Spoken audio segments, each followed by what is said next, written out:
дар муассисаи таҳсилоти умумии ғайридавлатии Паймон низ бо роҳпаймоии дохили мактабе таҷлили рӯзи парчам оғоз гардид.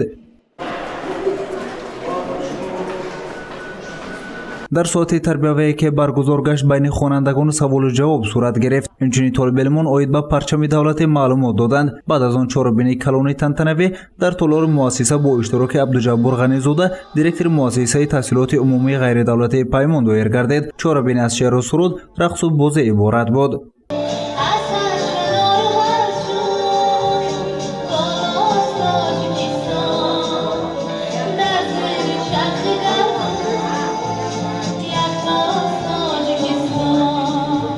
ҳамчунин дар чорабине гуфта шуд ки дар душвортарин марҳилаи таърих қабули конститутсия парчами давлатӣ нишони давлатӣ суруди миллии ҷумҳурии Тоҷикистон бо ибтикору талошҳои асосгузори сулҳу ваҳдати миллӣ пешвои миллат президенти ҷумҳурии Тоҷикистон муҳтарам Эмомалӣ Раҳмон ба вуқӯъ пайваст. парчами Тоҷикистон серанг карда дар бар, дар рӯи он шукуфта гулҳои ҳафт дахтар, сурхи бувад нишоне аз азму ҷонисорӣ, ранги сафед рамзест, зи иқболу бахтиёрӣ, ранги сабз дарҷаст, сарсабзиҳои кишвар, бояд ки сабз бошад ин хоки мо саросар.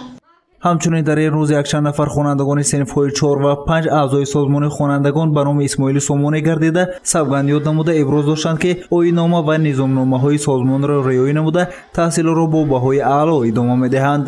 дар корҳои ҷамъиятӣ фаъолона иштирок намуда ватани худро сидқан дӯст медорам ва ба хизмати он ҳамеша тайёрам. қасам.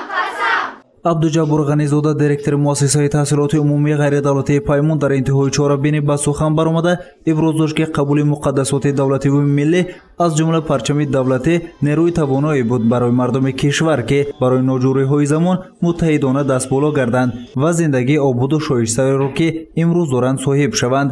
дар ҳамаи ин марҳилаҳои ҳасоси таърих парчами давлатӣ мардумро ба сӯи нусрату зафар ҳидоятгар буд.